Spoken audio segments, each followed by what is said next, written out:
Saúde em Pauta, podcast que traz informações relevantes de saúde, bem-estar e qualidade de vida. Bom, eu sou Elaine Varjão, jornalista, recebi esse convite honroso para apresentar junto com o Dr. Leandro o nosso podcast Saúde em Pauta, que vai trazer notícias relevantes de saúde, qualidade de vida e bem-estar. Doutor Leandro, por favor, se apresente. Hoje a gente inicia esse projeto junto com a querida Elaine Varjão, jornalista, especialista na área de saúde, que é um projeto voltado para informar a população de um conteúdo de saúde de qualidade. Essa é a nossa preocupação. A Elaine já faz esse trabalho já há algum tempo e a nossa preocupação é levar para a população conteúdo de saúde de forma saudável e com a qualidade boa. Por quê? A gente vê que na internet tem muitos conteúdos que acabam falando mentiras ou tem conflitos de interesse, trazendo assim a população até para terapias médicas problemáticas e duvidosas. Então, esse é o intuito nosso do podcast Saúde em Pauta. Eu sou Leandro Serafim, sou médico cardiologista, tenho mais de 20 anos de formado, com experiência na saúde clínica e cardiovascular. Faço parte da Câmara Técnica de Cardiologia do Conselho Regional de Medicina e sou especialista em clínica médica, cardiologia clínica e ecocardiografia. E hoje a gente tem essa honra de iniciar esse podcast com colegas que a gente sabe que são referências na área de medicina, que tem uma longa história de embate e debate na saúde como um todo, inclusive na saúde tanto pública quanto privada. São pessoas experientes para trazer para você um conteúdo de qualidade de forma mais prática possível. E hoje a gente tem a honra, né, de trazer a nossa colega doutora Clarice que é otorrino e ela vai ser apresentada, mas eu queria já desejar, Clarice, assim, agradecer muito por estar aqui com a gente, né, nesse podcast. Assim que eu fiz o convite, foi aceito assim de uma forma rápida. Eu sei que é difícil na correria do dia a dia vocês se dedicarem, né? A gente está se dedicando a um conteúdo para levar à população a qualidade de saúde, mas agradecer mesmo aceitar esse convite para que a gente debata aí nos próximos minutos a saúde cardíaca e a saúde da parte de otorrino, que é uma queixa, eu digo assim para vocês, uma queixa muito comum no consultório da cardiologia e da clínica, né? Queixa da questão do lado de otorrino, que é otorrino. Aí é que a doutora Clarice vai explicar para vocês, querida Elaine. Então, perfeito, doutor Leandro. Então, hoje a gente vai discutir dois temas importantes. Doenças comuns em cardiologia e obstetrícia, com a doutora Mônica Bahia. E logo com você, agora, doutora Clarice Saba, a gente vai falar como as doenças do coração estão relacionadas com a área da otorrinolaringologia. Mas antes, eu gostaria de apresentar o seu currículo. Doutora Clarice Saba é médica, graduada pela Escola Baiana de Medicina e Saúde Pública, tem residência médica em otorrinolaringologia na clínica Professor José Cois, no Rio de Janeiro, é diretora técnica do Centro de Otorrinolaringologia da Bahia, CEOB, idealizadora e coordenadora dos programas de apoio a pacientes com hiperacusia e zumbido, PAIS, da Escola Baiana de Medicina do Hospital Santa Isabel, preceptora da residência médica em otorrinolaringologia do Hospital Santa Isabel, membro da Câmara Técnica de Otorrinolaringologia do CREMEB e membro dos Médicos pelo Brasil. Eita, doutora! Prazer, doutora, em ter você aqui, viu? Vai ser muito importante a sua participação. Prazer é todo meu, obrigada pelo convite. Eu acho muito importante esse esclarecimento para a população, justamente para que as pessoas tenham maior conhecimento e tenham a oportunidade de saber quem é o médico que deve ser procurado, sim ou não, qual a especialidade em determinadas patologias, né, em determinados sintomas. Perfeito. Vamos começar com a pergunta. Doutora, comorbidades como hipertensão arterial, arteriosclerose e diabetes, que são comuns em pessoas com problemas cardíacos, podem contribuir para a deterioração da saúde auditiva? Sim, com certeza. Na verdade, a orelha interna, né? Entenda-se por aquele caracolzinho do ouvido que todo mundo já ouviu falar, cóclea, que é o computador do ouvido, e os labirintos, né? Aquilo a gente chama de orelha interna e elas são quem mais sofre com essas alterações cardiovasculares, né? E de glicemia também. Então, você pode ter sintomas como perda auditiva, pode ser progressiva, pode ser súbita, pode dar tontura, né? Se falando na orelha, né? Você pode ter zumbido, falando do nariz, você pode ter o sangramento nasal, que o pessoal fala epistaxe, o nome correto é esse, mas é aquele sangramento do nariz que você pode ter, principalmente quando você está em crise hipertensiva. E aí você vai buscar um serviço de emergência normalmente. O otorrino é sempre chamado para a gente ver o grau de necessidade de tamponar o nariz, sim ou não, né? Mas o cardiologista trabalha junto com a gente, porque tem que baixar essa pressão do paciente, senão o sangramento não para. Doutora Clarice, que é uma pessoa muito íntima. Agora é o seguinte, explique aí para nosso público o que é otorrino. Eu, quando era criança, fazendo um dever de casa, aí tinha assim uma das palavras maiores para a gente colocar no dicionário, otorrinolaringologista. O que é isso aí? Explique para o pessoal. Então, otorrinolaringologista é um nome muito grande, mas eu digo brincando assim, mas os buracos são pequenos, né? Então, na verdade, são patologias, né? A gente estuda as patologias de ouvido, nariz e garganta, mas acontece que dentro do ouvido, a gente não pode esquecer que está o labirinto também, né? Então, na orelha a gente presta atenção a não só as infecções e inflamações, mas também se você vai ter tontura, se você vai ter zumbido, né? Diminuição da audição de forma progressiva ou súbita, né? Então isso é o ouvido. Não esquecer que a tontura faz parte desse arsenal. Nariz, então rinite, sinusites, aquele nariz que entope, que coriza, que espirra, que coça. Você lembra, não pode esquecer que tem nariz o tempo todo. E a garganta, né? Não só a dor de garganta, mas a rouquidão, né? A chamada disfonia. E também o incômodo da deglutição. Você não consegue engolir direito, chama-se disfagia. Você não consegue deglutir o seu alimento corretamente, ou você engasga, ou você tosse, né? Ou fica aquele bolo. Então isso também faz parte da otorrinolaringologia.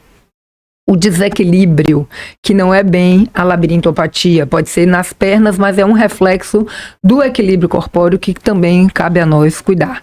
E aí eu vou fazer um parêntese, viu, Léo, doutor Leandro Serafim, que a labirintopatia, né, eu prefiro chamar de labirintopatia, porque a palavra labirintite já vem com um peso muito grande das patologias da tontura que vai se repetir sempre, que não tem cura e que aquilo vai viver para sempre. Então, o que não é bem assim, que a gente pode falar aqui ao longo dessa exposição, mas é labirintopatia, viu, pessoal? É interessante que assim, os pacientes já chegam com o diagnóstico, né? Doutor, eu tenho um labirintite. Pois é. E aí não é isso, né, Clara? A gente sabe que é muito mais, a tontura deve ser investigada, como você vai falar. Isso exatamente. Aí. Então, para reforçar, doutora, passa aí de novo, qual a diferença entre zumbido, tontura, labirintite? Pois é. O que é cada uma dessas coisas que eu citei, não é? Isso. Então, a labirintopatia é a tontura, né? É a sensação de vertigem, tontura, qualquer desequilíbrio que você tem é uma labirintopatia. Ela não é só a vertigem, aquela que roda, mas ela também pode ser aquela que você oscila, qualquer sensação de plenitude, como se você estivesse andando no navio, qualquer sensação de movimento, que, né, é uma labirintopatia, certo? Sim. E a gente tem que investigar de onde ela está vindo. Se é a doença do labirinto mesmo, sim, ou se é alguma patologia que está afetando o labirinto, tipo as doenças metabólicas, as doenças cardiovasculares, né? A diabetes, que também faz a alteração neurológica de pernas e pés, né? Então, tem uma gama de fatores. As doenças neurológicas, que também, às vezes, o primeiro sinal pode ser a disfagia, quer dizer, a dificuldade em engolir, ou as rouquidões. O refluxo, por exemplo, gastroesofágico, termina dando sintomas na otorrinolaringologia também. Então, ouvido, nariz e garganta. O que é zumbido, pessoal? Zumbido, eu falo bastante, né? Zumbido é aquele barulho que a gente ouve na cabeça ou em uma ou nas duas orelhas, que não tem uma fonte externa de som. Então, você ouve aquilo na sua cabeça. Tá lá dentro de você, eu digo, né? Brincando, porque você não tem uma fonte externa sonora, então você tá ouvindo o som de dentro de você. Certo. E aí, doutor Leandro, vamos... Outra pergunta. Outra pergunta. Deixa eu ver aqui, que esse meu... Qual a relação da perda aditiva com a saúde do coração? bastante, né? Porque a saúde vascular, né? Então, numa hipertensão, numa insuficiência cardíaca congestiva, você pode, via circulação, afetar, de novo, a cóclea, né? Que a cóclea é o computadorzinho do ouvido, é onde a gente tem as célulazinhas que faz, digamos assim, a tradução do que você está ouvindo para mandar para o cérebro, e ali é importante que esteja tudo funcionando muito bem.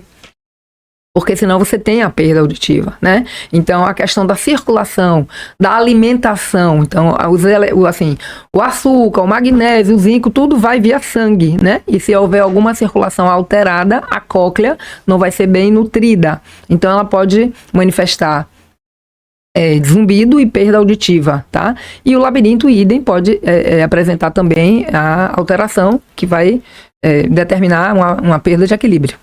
É claro, em relação a o que a gente está vendo uma onda de viroses, não é isso?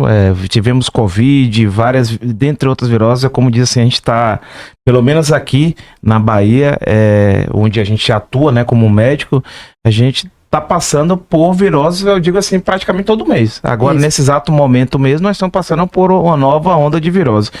Como é que isso afeta? E você imaginar um jovem que ele está exposto a isso, e um fone de ouvido nas alturas, se alimentando mal, aí como é que você passa hoje, né? Chega no consultório, assim, viroses, fone de ouvido, alimentação inadequada, e como é que se comporta a saúde do ouvido diante de tanta agressão à saúde? Exatamente. Então, assim, na verdade, eu digo aos meus pacientes sempre, né, para a gente manter uma boa audição, né, para a gente ter uma saúde auditiva e uma saúde labiríntica, a gente tem que manter a saúde perfeita. Então, tudo que o Dr. Leandro aqui recomenda para o coração, eu recomendo para as orelhas, né? Sem falar na rinite, laringite, por enquanto eu estou falando das orelhas, que elas sofrem mais com o metabólico, né? Então, na verdade, se você cuidar bem da sua alimentação, né? Cuidado do que você come, né? Suprir bem o seu corpo. E outra coisa importantíssima em relação à saúde auditiva é barulho, evitar barulho. Como o doutor Leandro citou aqui, o fone de ouvido. Então não é proibido, pessoal, usar fone de ouvido, mas tem que se usar com parcimônia, né? Tem que se usar com a cabeça. Como é que faz isso? Então, você pode usar o seu fone de ouvido, sim, mas você tem, diria, 2 regrinhas básicas, né? A primeira é nunca ultrapassar a metade da potência do aparelho que você está usando. E a segunda é você nunca ultrapassar 2 horas. E se o som for mais alto, se você estiver escutando uma aula, alguma coisa que necessite num ambiente barulhento, o que eu não recomendo, mas já que você está ouvindo um pouco mais alto, então a cada hora você tem que dar um intervalo também. Então, certo? Assim, que é uma informação que eu não sabia. Então, se eu tiver com fone, eu tenho que botar no volume 5, é isso? Se for até 10, no máximo 5 eu posso usar. Exatamente. A partir daí eu começo a ter dano. A partir daí você aumenta o risco de dano. Né? Porque as orelhas são individualizadas essas agressões, né? E uma dúvida mesmo, assim, que esse médico tem dúvida também, pessoal. Médico é gente, né, que eu digo. É como se fosse uma questão ortopédica, digamos assim, é um desgaste progressivo e que não retorna? Aí depende, porque assim, a cóclea, né, tem as células ciliadas, e são essas células ciliadas, né, que são as órgãos lá dentro que fazem com que o som se transforme em energia elétrica para ir via nervo para o córtex, né, para o cérebro, para que a gente ouça, termine de ouvir. Então, o que acontece? Quando você não tem as células ciliadas lesadas, então menor capacitação de ouvir você vai ter, né? Menor capacidade de ouvir e de entender você vai ter. Então, a partir do momento que você expõe a sua orelha interna, a sua cóclea, a barulho abusivo, você está lesando, sim, várias células ciliadas. Você imagine assim um campo cheio de matinho, e aí alguém matando essas, né? É como eu explico aos pacientes, assim, matando cada plantinha dessa. Cada lugar que morreu ali é um lugar que você não vai ouvir, tá? Tanto que tem até um exame que a gente faz, que é a emissão otoacústica ou otoemissão.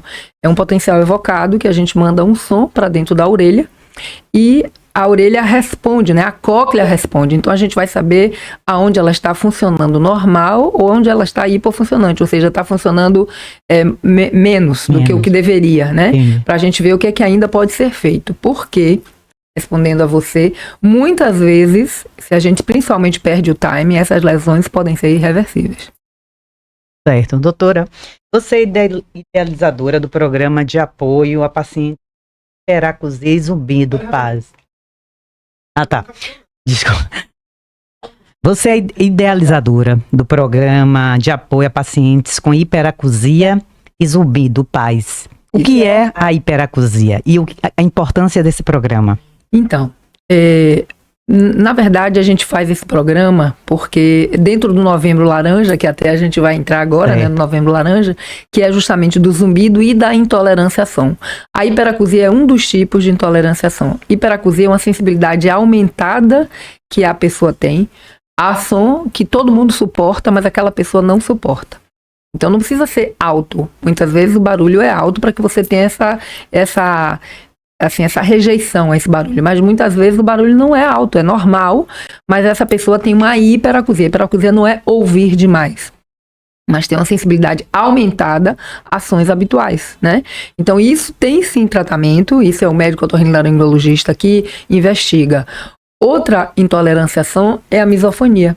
O que é misofonia? Misofonia é uma sensibilidade também, uma intolerância, né, a som, só que a som repetitivo, tipo mastigação, toque de caneta, bater, né? Às vezes em família isso gera um transtorno. Né?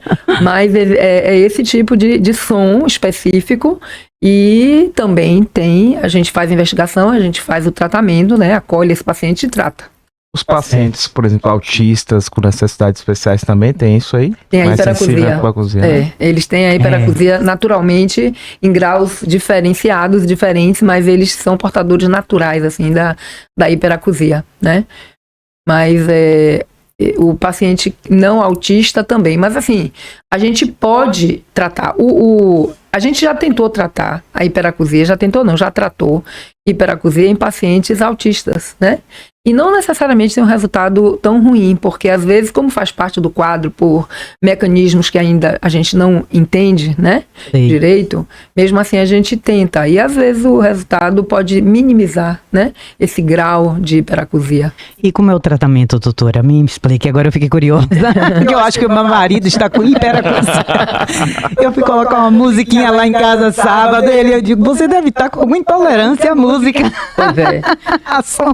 Pois é. Então, na verdade, assim, isso varia muito, né? A gente tem que fazer a identificação dessa hiperacusia, se é hiperacusia, se é misofonia, fazer a medição disso e normalmente existe tratamento sonoro. A maioria das vezes não é medicamentoso, mas às vezes, aí lá vou eu, existe uma coisa que a gente chama de TTTS, que é a síndrome do tensor do tímpano tônico, que é um músculozinho piquititico de orelha média, mas que ele entra em espasmo. Então ele também faz a hiperacusia. Isso acontece mais com pessoas com DTM, né? Disfunção dessa articulação aqui temporomandibular, postura ruim. Então esse músculo em espasmo, ele além de fazer o zumbido, ele também faz a hiperacusia e às vezes até com dor. Então a gente trata de uma outra forma, não só com o tratamento sonoro, mas aí às vezes com medicamento, fisioterapia, depende. Aí realmente eu digo que é sempre personalizado e individualizado. Entendi. Fica parecendo assim, que a pessoa está com uma certa intolerância, né, doutora, ao som, assim, qualquer coisinha já não acha parece, que o som... não é.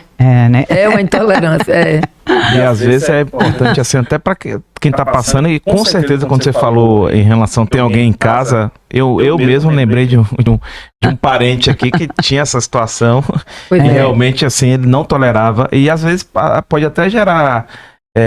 conflitos, né, entre os familiares, gerar estresse, depressão, porque isso eu queria até perguntar, claro, para você, na sua experiência, como a saúde aí do ouvido, essa questão de hipersensibilidade pode gerar questão de ansiedade, porque zumbido que depois você vai entrar, eu sei que gera, mas como é que você está relacionando essa questão de ansiedade, esse mundo moderno que a gente vive, tanto questões do ouvido levando à ansiedade como o contrário?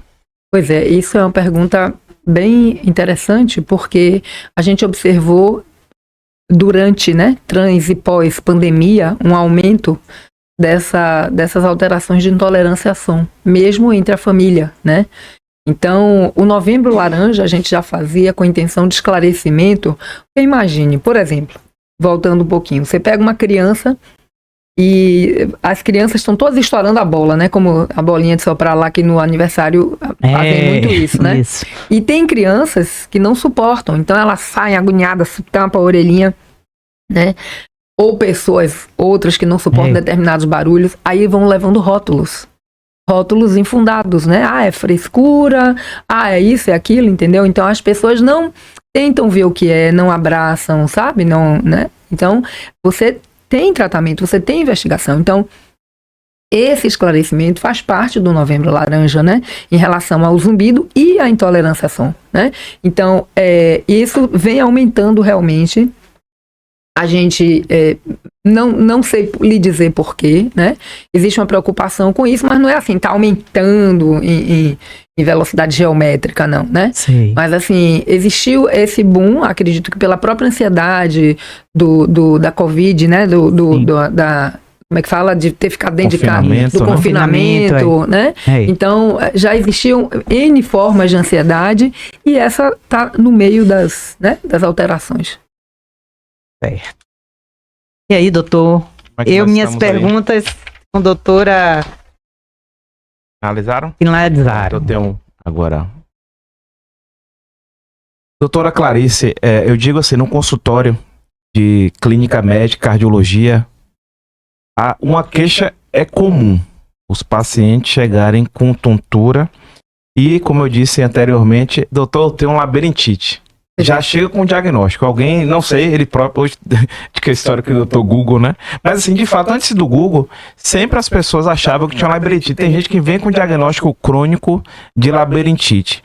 E muitas vezes, eu não dei 1, nem 2, nem 3, eu perco quantas vezes eu contei, de fazer um exame à beira do leito e falar, olha, a gente tem que afastar aqui algo grave, que se chama acidente vascular isquêmico, com certeza. Que é o AVC isquêmico posterior, que às vezes eu te passei por essa experiência com meu sogro, vou contar assim até para que as pessoas entendam os sintomas, né? Sim. Então, em um domingo para segunda-feira, ele acordou de madrugada com muita tontura e vomitando. Achou que era um mal-estar, tinha ido para um churrasco no domingo. E aí, pronto. Aí levantou, vomitou, ligou para minha esposa, que é filha única. E quando ele ligou, a André identificou a voz embolando. Aí a gente parou tudo, pegou ele, levou para a emergência do Hospital Aliança. E aí foi diagnosticado um AVC. Ele ficou na UTI porque ficou quase ia para neurocirurgia, porque é o AVC tronco, AVC de tronco. E é uma área assim que dá tontura e pode ser potencialmente grave. E às vezes as pessoas chegam, não, eu tenho de labirintite, aí você pede um exame de investigação e tá lá como AVC. Como é que você enxerga isso? Eu acredito assim que até para que eu digo todo mundo, fiz um vídeo, inclusive eu postei no Instagram um tempo atrás, se você tá com tontura e vai na emergência, peça o médico para afastar AVC. Eu queria que você falasse um pouco sobre isso. Inclusive hoje é o dia, né? Hoje 29, né? Que hoje o dia que a gente tá gravando esse podcast é o dia 29 de outubro, o dia de combate ao AVC. Ah, que bom, não sabia, que bom, ótimo.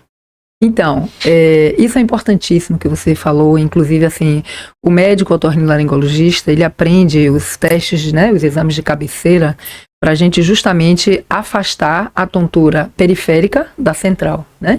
Então, existem alguns testes que você faz de forma rápida, e você pode tentar, né, não é assim infalível, mas você pode tentar, e não é tão difícil você identificar por alguns sinais que você acha que a tontura é central, tá? Então, e a depender dessa tontura, em se apresentando sob forma de VPPB, alguma coisa assim, você até consegue saber em que altura é aquele AVC, né? E aí você ganha tempo, né? Então, assim, é fato. Labirintite, qualquer tontura é labirintite? Não, gente.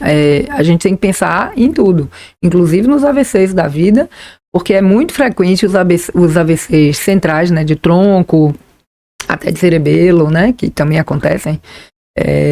simularem, né? O primeiro sintoma, um dos sintomas é a tontura, e como a tontura, a depender, pode ser mais intensa, a preocupação é a tontura, né?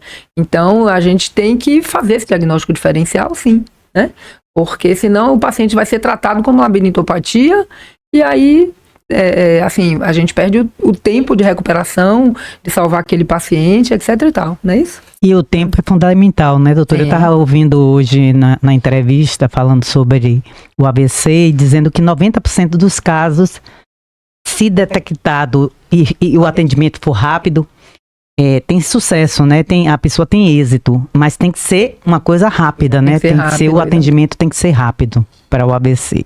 O AVC, ele tem que ser identificado. E aqui, tem um grupo de AVC do Brasil, até liderada por uma médica, agora fugiu o nome dela, de um dos congressos eu cheguei a conversar com ela, ela lidera esse mapeamento dos centros de AVC, né? Que você...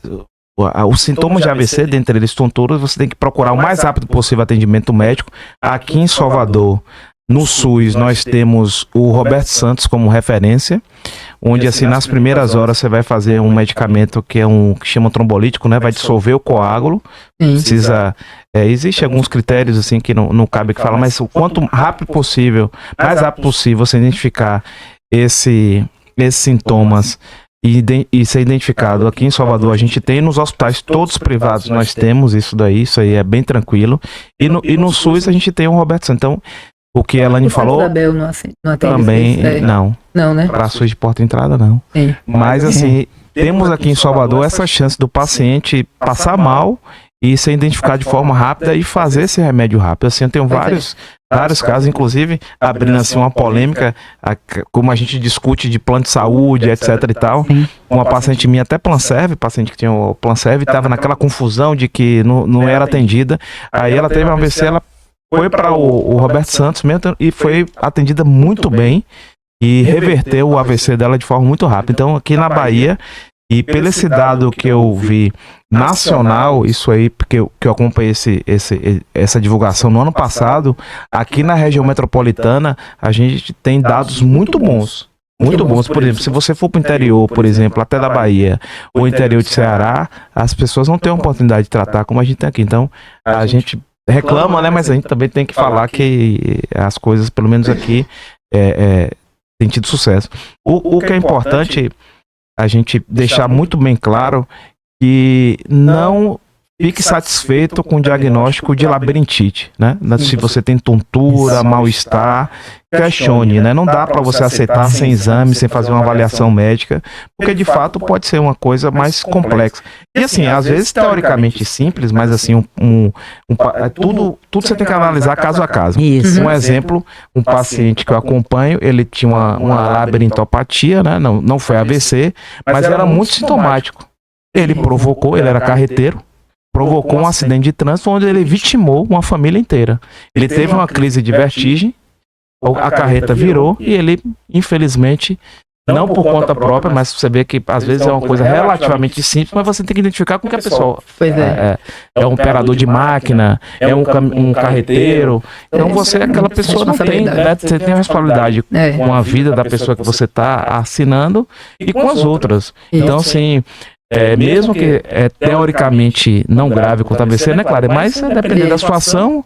Exatamente. Eu queria que você falasse um pouco sobre isso. Existe um diagnóstico também que a gente chama de VPPB, que é a vertigem postural paroxística benigna, que normalmente são os otólitos, né, os chamados cristais que se soltam no labirinto. Eles existem lá dentro, mas eles se soltam por algumas razões, né? Até, por exemplo, deficiência de vitamina D é um dos D de dado. D de dado. Isso. Entende? Então, entre outras causas. Mas assim, o que acontece? Esses cristais ficam soltos dentro do labirinto, às vezes, a maioria das vezes, em apenas um. Mas a intensidade da tontura difere de paciente para paciente. Às vezes ele faz uma crise tão danada, mas só que nessas manobrinhas que a gente faz, a gente consegue identificar e a gente consegue reposicionar. Então é um milagre que a gente faz na tontura. Às vezes o paciente sai sem tontura. Entende? Então, claro que não é todo mundo que tem tontura que tem VPPB, né? Seria maravilhoso se assim fosse. Fazer a reabilitação vestibular e tudo mais. Às vezes é medicamentoso mesmo, mas assim, é uma responsabilidade. Existe também a tontura metabólica. Isso é muito mais frequente do que o que a gente imagina, né? Então, existem as síncopes, né, por hipotensão, etc., né, falando aí da sua área, mas existe também as tonturas metabólicas, e a maior parte delas é do açúcar, né? Então, eu digo brincando aos meus pacientes que o sal está para a hipertensão, assim como o açúcar está para a orelha interna. Tá todo mundo doce, né, hoje em dia? Exatamente. Entende? Então, assim, existe sim esse cuidado, né, do metabolismo de açúcar em relação à perda auditiva e, pior, ao labirinto, à tontura. Existe isso. A resistência à insulina, né, que às vezes você não precisa ser diabético para ter alteração do metabolismo de açúcar, né? Então, isso é importante. O médico otorrinolaringologista, ele normalmente está apto, né, para fazer essa identificação e esse tratamento e encaminhar, né, a quem de direito for, quando for necessário, né. Certo. Doutora, voltando a falar um pouquinho sobre AVC, porque hoje é o Dia Mundial de Combate ao AVC, nos protocolos presentes nos hospitais públicos, né, tem a presença, assim, tem que ter a presença do otorrino para, assim, ajudar na identificação desse diagnóstico? Pois é, não tem. Eu acho até que seria útil, sabe? Ou pelo menos que a gente fizesse um protocolo que constasse nessas emergências, né? Isso. Em alguns locais sim tem, mas não é em todo local que tem, né? Então, agora sim, o médico intensivista, né? Sim. O emergencista, ele... assim, normalmente ele estaria apto também para, né, para saber essas manobrinhas, né? Essas diferenciações, né? Na dúvida, é aquela história, fazer o exame de imagem, né? Não confiar só no... Se ele tiver dúvida, minha opinião, é que ele deve fazer exames de imagem, não só exame clínico. Agora, o exame de imagem também depende da fase, né, doutor Leandro? Sim. Então, aí depende da fase que o paciente está para ser capturado alguma alteração ou não, né? Então, é tudo junto e misturado, mas a clínica é soberana. É soberana, também acho, doutora. É soberana, muito importante. Essa questão que ela falou é importante. A gente trabalha em vários ambientes, né? Tem um ambiente SUS e privado. Isso. Assim, por exemplo, tem hospitais que deveria ter a presença de neurologista, né? Porque assim, e nós não temos, né, infelizmente, a gente não tem um neurologista na porta, não temos um cardiologista na porta. E às vezes eu vejo o retardo de um diagnóstico de pessoas que têm AVC e ficam no interior. A gente sabe essa problemática da regulação que nós temos no estado. Infelizmente demora muito e acaba assim perdendo o tempo, né? Eu vejo muito perda de tempo, em especial quando sai daqui da região, né? Quando você sai da região metropolitana de Salvador, você vai se afastando mais um pouco dos grandes centros. Então, que a realidade da Bahia, a gente tem a região metropolitana, aí você depois vem em Feira, vem em Itabuna, Vitória da Conquista, mas as cidades que estão fora desses polos, infelizmente, um médico de plantão, muitas vezes até um colega que não tem muita experiência, às vezes no programa Mais Médicos, né, muita gente não tem uma formação adequada para estar atento àquela situação de emergência e, infelizmente, a população realmente sofre, porque o raio de identificação por tomografia nem todo o interior tem, então, infelizmente, é difícil, né, o diagnóstico. Exatamente, e tem um detalhe, né, que a gente tem que esclarecer aqui. Por que a gente fala tanto nesse time? Quanto mais precoce, né, quanto mais cedo esse diagnóstico e a instituição do tratamento, menor o risco do paciente ficar com sequela. O que é sequela? Consequências daquele derramezinho, daquele AVC que ele teve, entende? Daquela simples tontura, né? Que a pessoa acha, tá simples tontura e pode vir um quadro grave. Quadro mais grave. Então, assim, é importante esse tempo, sim, se ganhar tempo no diagnóstico, para se ganhar tempo na instituição do tratamento, no início do tempo do tratamento, né? Porque aí você diminui, você minimiza os riscos de ficar com lesões permanentes, né? Digamos assim, com sequelas, né? Na sua experiência longa e de vasta, o que você nota que a gente... Qual é a sua queixa maior dos pacientes, né? Como é que eles estão chegando no consultório de otorrino, né? Para nós, na cardiologia e clínica, é muita questão de tontura. Às vezes o paciente acha que a tontura é de origem cardiovascular e nem sempre é. Muitas vezes a vertigem paroxística, né, posicional benigna, que é aquela que você como você já explicou, mexe, tonto. E no dia a dia, quais são as queixas?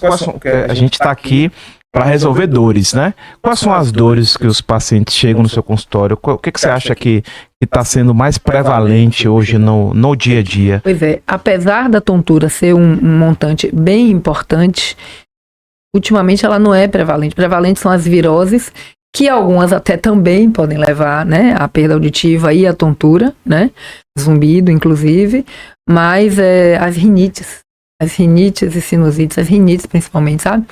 Os processos alérgicos e hipersensibilidade. E aí a gente não sabe exatamente por que aumentou tanto. Aí temos várias teorias, né? Mas ainda todas teorias, né? Nada de ciência cientificamente comprovado, mas assim, dizem que pela alimentação errada ao longo desses anos, muita química, muito corante, muito conservante. E eu não duvido de nada disso, porque se você for no micro, a gente meio que se assusta, né? Então, a rinite alérgica é muito prevalente hoje em dia, sabe? As viroses junto. E a tontura também não é em tão pouco número, não. Mas o paciente chega lá dizendo assim, doutora, eu vim aqui para a senhora me curar da labirintite. Aí eu digo, você fez o diagnóstico no Dr. Google? Segundo a opinião do Dr. Yahoo? Pois é, então, né, aí você tem que explicar ao paciente, às vezes é até difícil que o paciente entenda que aquela tontura não necessariamente é igual a labirintite, que vai tomar um remedinho e que vai ficar para sempre. Mas minha fulano de tal tem, não sei quem tal, minha família não sei quem tem. Eu digo, gente, vai ver, vocês têm o mesmo diagnóstico que causa essa tontura, né? Que causa essa perda auditiva, que causa esse zumbido, né? Então tem que combater lá. Não necessariamente a labirintite, que é de família, né?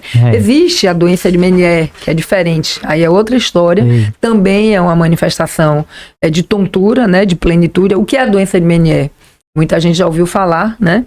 Doença de Meniere é uma hipertensão da orelha interna, da cóclea, do labirinto, e o paciente manifesta com perda auditiva flutuante, né?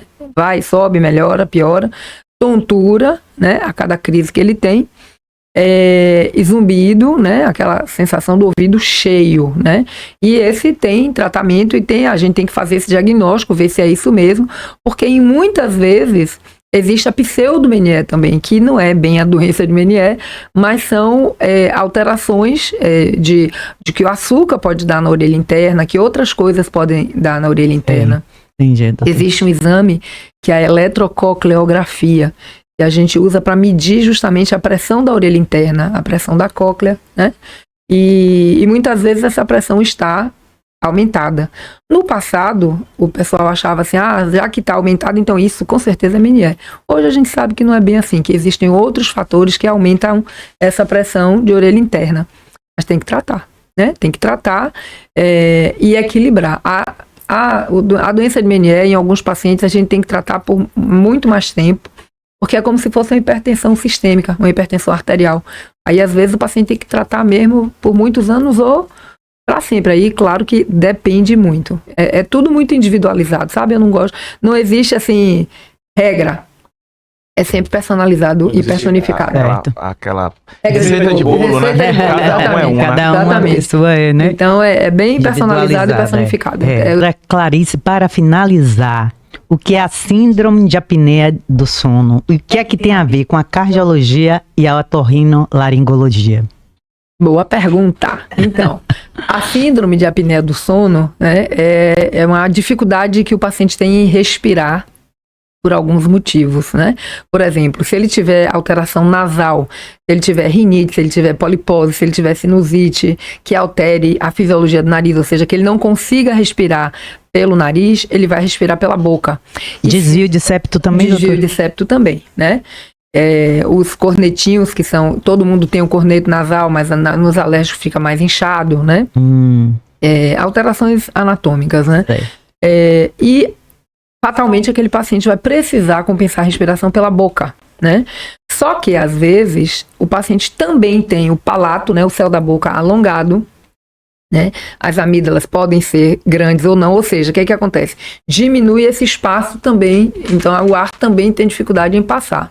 E ainda por cima, em hipofaringe, ou seja, mais aqui embaixo um pouquinho, também existe um estreitamento e que, a depender do paciente, quando ele respira, ele chega a fazer uma obstrução mesmo. A gente consegue ver isso no exame da videonasofibroscopia, tá? Certo. Ele oclui mesmo, ele aperta. Então, existe uma resistência muito grande naquela respiração. E o paciente, consequentemente, não oxigena bem, tá? Então, não oxigenar bem é não oxigenar bem o todo do corpo, o cérebro, o coração, o corpo como um todo, né? Então, a gente precisa, sim, tratar esse paciente, né? Porque, inclusive, tem pacientes que desenvolvem hipertensão por conta da apneia do sono. Tem pacientes que, por sonolência diurna, por conta da apneia do sono, se envolvem com acidentes automobilísticos, né? Assim, involuntários, mas porque ficam com sono diurno, mas acontece. Então, assim, é uma síndrome, como, né, o nome diz, e a gente tem que tomar os devidos cuidados e tratamentos. Deixa o doutor Leandro falar como isso afeta a cardiologia, depois eu falo do tratamento otorrinolaringológico, pelo menos. Certo. Essa pergunta é extremamente importante porque a apneia do sono é um assunto que, na verdade, de um tempo para cá que a cardiologia começou a dedicar e estudar, né? Nunca foi uma área de atuação da gente da cardiologia pesquisar. Até que com esse boom de obesidade que nós estamos vivendo, né, a gente está vivendo uma sociedade, entre aspas, obesogênica, e a obesidade ela está também na raiz da síndrome da apneia obstrutiva do sono. E a apneia obstrutiva do sono, como a doutora Clarice bem falou, pode provocar, é uma das causas de hipertensão. Às vezes a gente pega um jovem que tem apneia obstrutiva do sono, está fazendo hipertensão, quando você pede polissonografia e diagnostica, uma arritmia que se chama fibrilação atrial, é mandatório a gente pesquisar a apneia obstrutiva do sono, porque essa arritmia, fibrilação atrial, inclusive pode provocar AVC, então, e você é como, a apneia obstrutiva do sono é como você pegasse a pessoa e sufocasse durante a noite. Ela para de oxigenar. Eu tenho pacientes que a saturação normal chega a... É porque você agita, né? Não, é porque nos podcasts a gente... Ah, assim faz? Ah, beleza. E tá saindo... Eu Não, gosto. pode falar. Mas Tipo assim, por exemplo, ele tá falando de... E seu áudio sai? A gente em casa fica com dúvida. Isso. Ah, então beleza. Entendeu? Aí, tipo, como a pessoa fica com dúvida... Pergunta de novo aí, pergunta de novo aí. Uma dúvida deles também. Tá? Pergunta Então pergunta de novo, vá. Aí, mas agora vai ter que contar, doutor. Ah, Não, esse pedaço, agora depois você conta. forte. Como vocês já são doutores, né? Muita gente em casa é leigo. Então eles têm que isso. saber. Claro, Ótimo. beleza. É porque eu ia saber se Saber se ia sair. Tá funcionando. Pronto. Aí eu Pode vou... voltar de onde você tá. Vou voltar, né? Então, a apneia obstrutiva do sono é algo que surge, pode gerar pressão alta em jovens, né? Pode gerar arritmia chamada fibrilação atrial. Essa arritmia fibrilação atrial é mandatória que faça o diagnóstico de apneia do sono. É como se a pessoa sufocasse. E esse sufocamento pode baixar a oxigenação e gera um estresse. Eu já peguei exames de polissonografia onde a saturação chegou abaixo de 70%. Você imaginar aí no Covid que as pessoas chegavam 80%, passavam muito mal. Imagina você durante a noite, você baixar demais sua oxigenação, o que você faz? Você estressa seu corpo. Aí você começa a liberar adrenalina e etc, cortisol. Aí você tem uma noite péssima, acorda de manhã mal-humorado, quer chutar o mundo. Muito acidente de trânsito envolvido com apneia obstrutiva, arritmias e por aí vai. Então a apneia do sono seria... A pessoa vai dormir e fica sem respirar, é isso? Tipo... É uma pergunta interessante. Ela passa por períodos onde você tem período que você chama de hipopneia. Você respira pouco e a apneia, o que é ap, né? A apneia, você para de respirar. Chega uma hora que os mecanismos de oxigenação respiratória ou obstruções do sistema de via aérea superior, a pessoa para realmente de respirar. Aí ela para de respirar e aí acorda sufocado. Muitas vezes a própria pessoa... Ou não acorda. Ou não acorda. Muitas vezes a pessoa não tem consciência disso, às vezes é o companheiro, ou a companheira, ou alguém de casa que nota. Eu tenho, por exemplo, um testemunho pessoal. Hoje eu tô no peso que eu me informei. Eu tinha 20 quilos a mais. E eu me lembro que eu fui fazer um curso de reciclagem no INCOR, em São Paulo. Aí eu fiquei no mesmo quarto com 2 colegas cardiologistas. Aí me acordaram, rapaz, você tá morrendo e não sabia. Então eu tinha apneia e não sabia, porque eu tava com sobrepeso. Na época eu tinha uma vida muito corrida e não me cuidava. E de fato você acorda meio cansado, você não dorme bem. E depois que eu mudei meu estilo de vida, perdi peso, etc e tal, hoje eu tenho uma respiração um pouco melhor. As pessoas às vezes quando bebem, né, também pioram a apneia, roncam mais. Então assim, roncopatia, que é o fato de você roncar muito, não necessariamente está ligado à apneia, que é você não respirar de forma adequada durante a noite. Porém, a roncopatia é um sinal para você investigar e a depender de uma situação. E às vezes a gente tem um perfil metabólico de físico aqui do brasileiro que diverge um pouquinho muito do europeu e do americano, onde você não precisa ser muito gordo para você ter síndrome metabólica ou ter apneia do sono. Basta você ter um pouquinho de barriga, você já está com o seu metabolismo todo alterado. E existem também as causas, né, físicas, essas que eu falei, do estreitamento de hipofaringe e tudo mais, que às vezes o paciente é magro. E ele pode desenvolver isso daí também, entendeu? E a apneia varia a duração, né? E uma coisa importante, que eu acho que vale a pena a gente pontuar, é que muitas vezes o paciente procura a gente porque ele está roncando, está incomodando a família vai levar, não aguento mais o ronco dele. Né? Mas geralmente quem dedura é a esposa, né? Aí você pergunta assim, aí vem o casal, aí você pergunta assim, e aí tá roncando, aí a esposa dá um toquezinho assim, fala, tá roncando, você ronca. A esposa ou o marido, acontece também, né? Mas assim, acontece também. Mas a mulher fala mais, o homem tende a reter mais.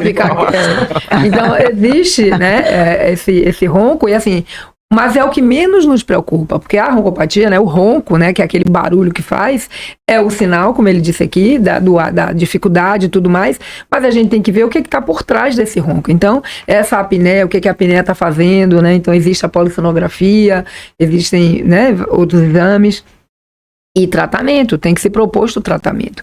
Então, o tratamento começa desde a depender da alteração anatômica do nariz, de uma indicação cirúrgica, sim ou não, né, nasal.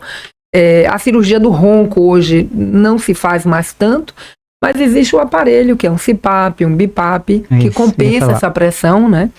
E aí você passa a respirar realmente normal, oxigena normal e minimiza, né? Anula esse... E para os obesos, tem uma notícia assim extremamente fantástica, que o Tirzepatide, que vai ser lançado aqui no Brasil, já tem estudo assim mostrando redução significativa da apneia do sono em obesos. Então você vai ter um medicamento que vai controlar o peso, pressão, açúcar, colesterol e melhorar a sua apneia. Então assim, se você colocar, claro que vai vir um custo ainda alto, mas se comparar com o aluguel do CPAP para pacientes obesos, né, que é especificamente pacientes obesos, então a gente vai nos próximos meses ter um medicamento que vai ajudar muito, inclusive a apneia obstrutiva do sono. Isso, o CPAP, desculpe, só para... porque na hora que você falou, apareceu que era o CPAP, que era só para paciente obeso. Você está falando da medicação. Falando da medicação. CPAP é para qualquer pessoa. Doutor Leandro, e se você tem uma pessoa que você convive na sua família que tem apneia do sono e você vê que ela tá como se estivesse faltando mesmo a respiração, na hora tem que dar uma balançadinha, qual é o procedimento? Acordar ou deixar? Se estiver de barriga para cima, aí claro, aí me corrija, você doutora, dá um toque para virar de lado, que respira melhor. De lado, Pode falar, claro, pode completar. Quando você está dormindo de barriga para cima, né, além da gravidade, a barriga está influenciando aqui, né, o diafragma e tudo mais, a língua também cai. Relaxa. Né? Relaxa a musculatura de garganta e a língua também cai. Então você aumenta aquela obstrução. Normalmente, quando você vira esse paciente de lado, melhora. Mas há pacientes que nem assim melhoram. Então, a depender do tempo de apneia, é bom sim dar uma despertada. Agora, melhor é a pessoa procurar tratar, né? Porque Certo. ninguém vai ficar do lado, acordado. Isso. Saber Né? com a polissonografia, o exame, né, que hoje é acessível, você faz a polissonografia, ele vai identificar. Isso. Exato. Hoje tem polissonografia que você faz a domicílio. Isso, É, exatamente. né? Doutora, tem um relato aqui também de um amigo que tem renite e sinusite. Como o doutor disse, não é diagnosticado, é o famoso Yahoo, Google, Assim. mas o uso dos paliativos como remédios para antialérgico, né, o soro, o que a senhora acha desse abuso desses remédios? Eu acho que você não chega a lugar nenhum tratando assim, porque isso não é tratamento, né? Isso é adiar o problema.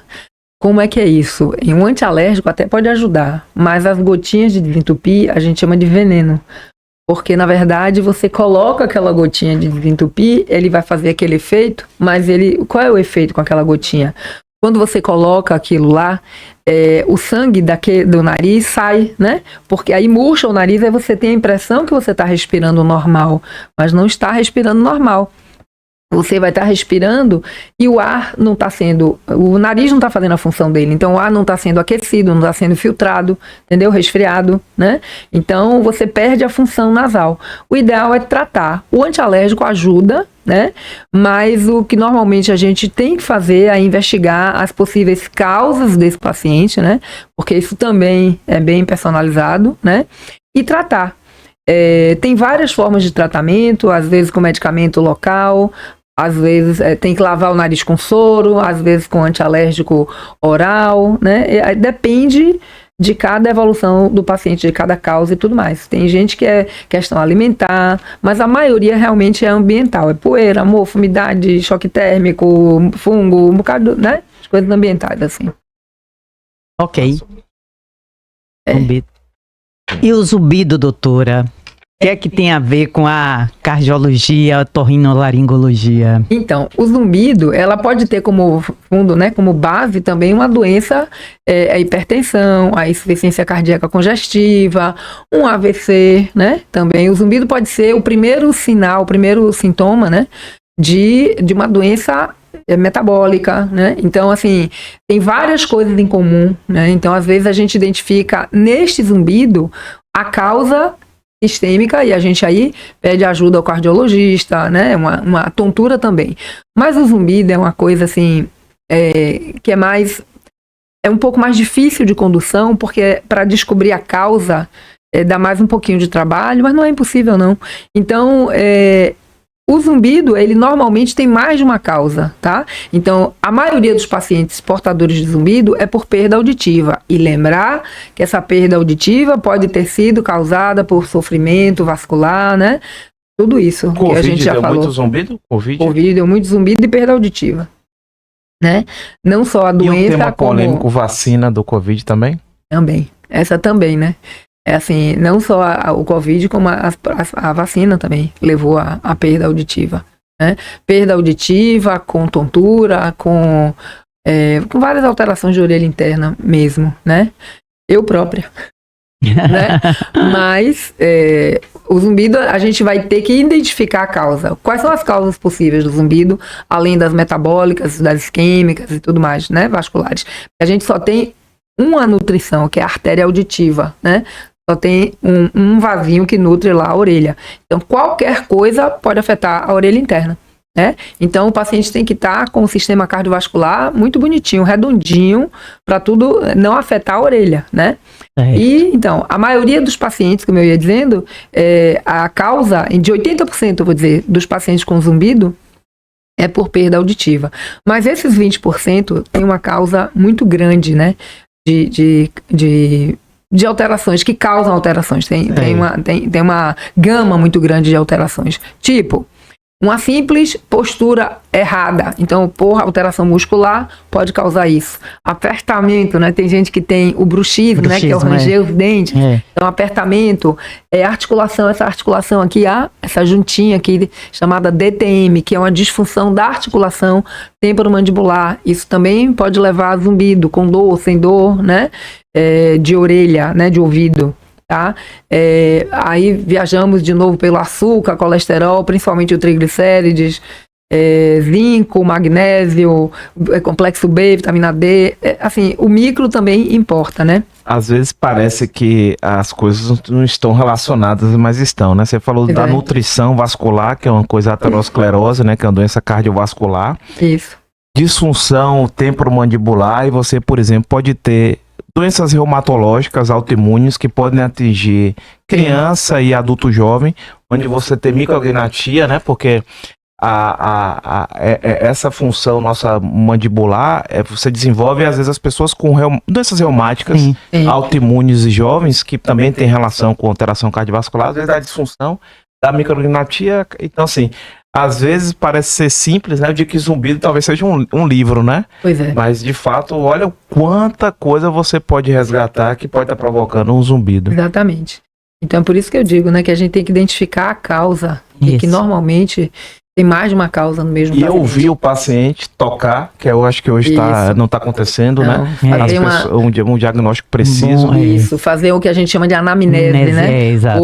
Ouvir o paciente. Então, de novo, aí até minha avó me dizia isso: olha, você tem 2 orelhas e uma boca. Então, ouça. A gente tem que ouvir o paciente, né? Isso. Claro que você vai direcionar algumas vezes a sua anamnese, né? Também, né? Para pegar melhores informações daquela doença, do paciente, dos sintomas, né? E o zumbido, ele é, sim, considerado um sintoma, um sinal de alguma coisa. E o trabalho da gente é justamente rastrear isso para fazer um tratamento personalizado, né? Do paciente. Perfeito, doutora. Excelente. Doutor Leandro, quer planar mais algum? A gente vai deixar agora para as considerações finais, doutora Clarice, você deixa ficar aí aberto para. Obrigado pelo convite nosso ao podcast Saúde em Pauta. O objetivo é levar uma qualidade de informação para vocês, né? Diante de tanta informação, Google, inteligência artificial e às vezes vídeo de colegas que, diga assim, profissionais de saúde, que a gente sabe que tem alguns conflitos de interesse, informações que não são tão verídicas.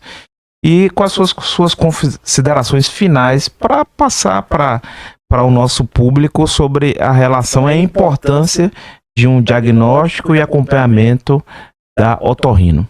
Pronto, então, se você, paciente, se você, pessoa, tem sintoma ou conhece alguém que tenha sintomas otorrinolaringológicos, desses todos que a gente conversou aqui, leve sim para fazer o diagnóstico, porque às vezes... esses todos sintomas? Pois é, então, dor de ouvido, a audição que não está funcionando bem, então existe uma coisa que às vezes a gente começa a não entender, e aí você acha que é desatenção, não, às vezes já é um sinal de falta de audição, né? Então, não ouvir bem de forma progressiva ou até de forma súbita, ter tontura, ter zumbido, ter dor de ouvido, ter o nariz entupido, ter infecções de repetição, seja ela rinite, seja ela sinusopatia, seja infecções virais ou bacterianas, né? Se você tem uma coisa importante que eu não falei, mas, né?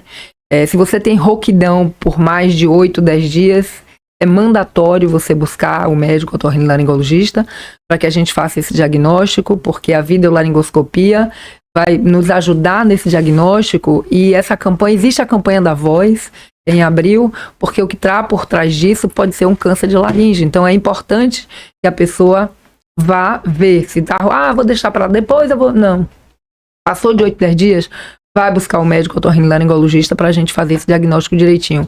Tá com a chamada disfagia, o que é isso? Dificuldade de engolir, tá engasgando muito, começou a engasgar com a saliva, com alimento líquido, sólido, pastoso, o que quer que seja, vai buscar seu médico otorrinolaringologista, porque pode não ser nada, né? A gente pode fazer esse diagnóstico, pode ser somente ter que fazer uma fonoterapia, porque você está comendo e mastigando errado, comendo e respirando mal, mas pode ser um sinal de uma doença neurológica, tipo um Parkinson, um ELA, né? Então, que são coisas que podem ser como primeiros sinais. Então, não minimize sintomas, valorize o que você está sentindo e busque, sim, seu médico otorrinolaringologista, para que a gente possa te ajudar.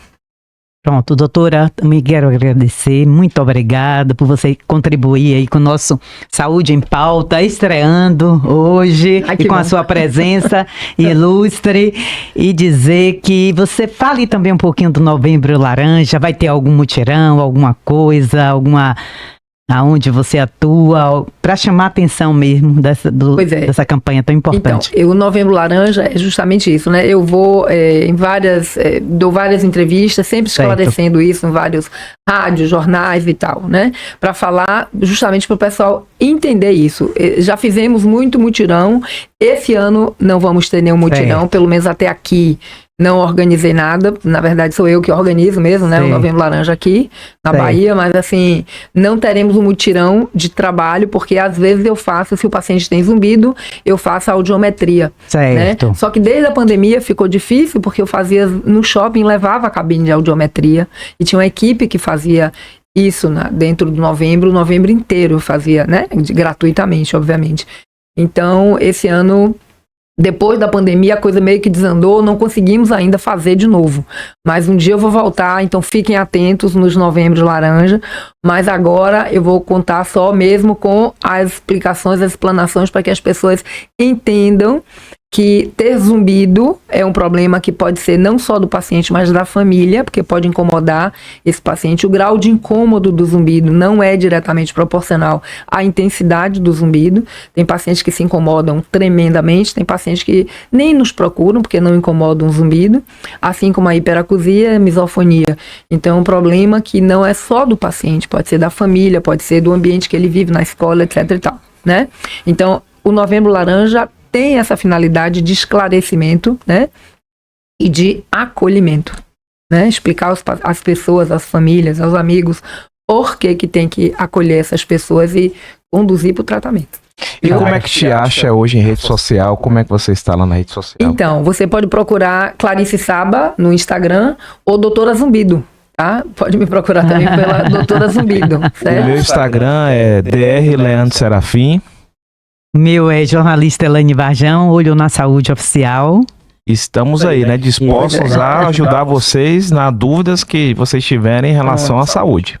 Muito obrigado a todos. Obrigada. Até breve. Obrigada, até breve. Muito obrigada pelo convite, adorei.